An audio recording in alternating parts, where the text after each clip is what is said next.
আজকে মাম্পি আর বন্ধুর রিসেপশন।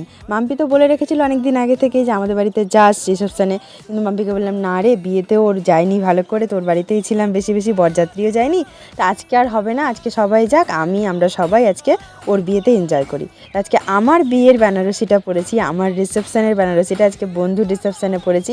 আর এটা আমি মনে হয় ফার্স্ট অ্যানিভার্সারিতে পরেছিলাম, দেন আজকে প্রথমবার পরলাম। আর আজকে শাড়ি পরাটা এত ভালো হয়েছিল না, আমার নিজেকেই নিজে আজকে দেখতে খুবই ভালো লাগছিল।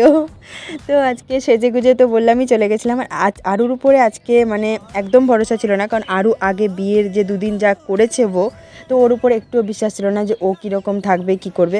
বাট আজকে ও মানে অন্যই লেভেলের এনজয় করেছে, মানে পুরো ফাটিয়ে দিয়েছে বলতে পারো। আরও আজকে মানে এত নেচেছে, ও খাওয়া দাওয়া করেনি আজকে বিয়ে বাড়িতে, ও খালি নেচেই গেছে আর নেচেই গেছে। আমরা সবাই দেখছিলাম যে এই ছেলেটাই বিয়ের দিন আমাদেরকে কী হারে অশান্তি করেছিল, আর আজকে দেখো না নেচেই চলেছে।